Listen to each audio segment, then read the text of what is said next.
Excellences, M. Abdel Fattah al-Sisi, président de la République arabe d'Égypte, Majesté, Altesse, Excellences, Mesdames, Messieurs les chefs d'État et de gouvernement, Monsieur le secrétaire général des Nations Unies, Monsieur le Président de la COP 27, Mesdames, Messieurs,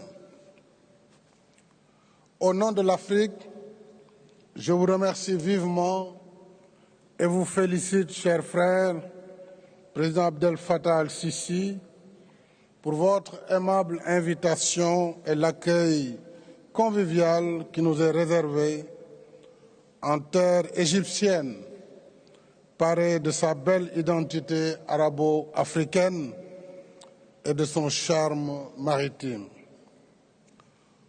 Tout a été dit sur l'état d'urgence climatique qui nous réunit ici. Les études scientifiques ont alerté plus d'une fois et nous vivons au quotidien les manifestations extrêmes des dérèglements climatiques. Plus que jamais, il faut agir pour sauver la planète par la mise en œuvre de l'accord de Paris sur le climat. L'Afrique y est engagée avec le projet de la Grande Muraille verte en cours d'exécution qui regroupe 11 pays africains de la zone sahélo-saharienne. Et ceci autour d'activités de restauration des terres et d'activités de reboisement et de création d'activités agro-sylvopastorales.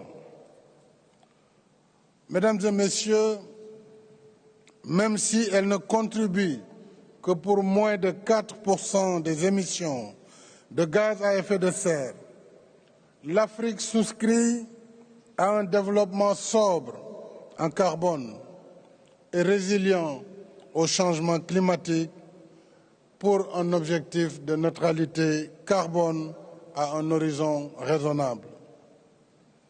Nous sommes pour une transition verte, juste et équitable, en lieu et place de décisions qui portent préjudice à notre processus de développement, y compris l'accès universel à l'électricité dont 600 millions d'Africains restent encore privés.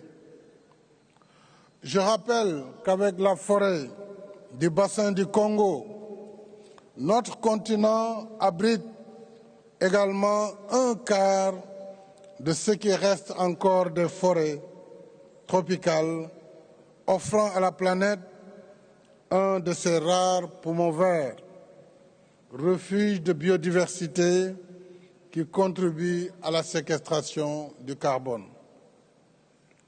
Nous voulons aussi aller de l'avant dans l'adaptation au changement climatique. Nous en supportons le coût avec le développement de projets verts financés souvent par recours à la dette, alors même que la mise en œuvre de l'adaptation doit être financée par des dons conformément aux engagements convenus. En collaboration avec le Centre mondial pour l'adaptation et les pays et institutions partenaires, nous avons lancé en septembre dernier un appel à l'action pour la mise en œuvre du programme d'accélération de l'adaptation en Afrique. Et c'est le lieu de remercier ici les pays européens ainsi que la Fondation Gates qui ont été les partenaires qui ont contribué à hauteur de 90 millions d'euros, et ceci pour faire un effet levier en vue de lever 9 à 10 milliards d'euros pour l'adaptation.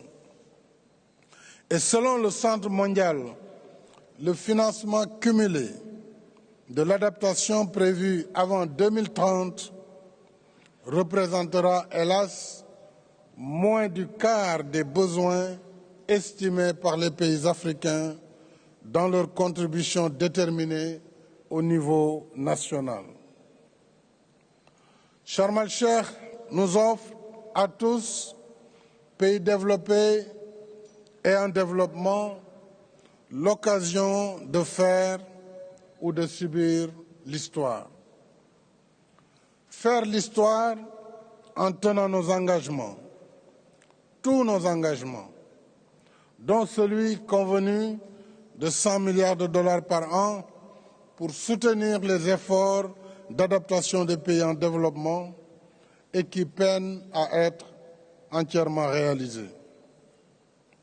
Subir l'histoire en ignorant le principe de responsabilité commune mais différenciée, qui veut que ceux qui polluent le plus payent le plus pour aider à sortir la planète de son état d'urgence climatique.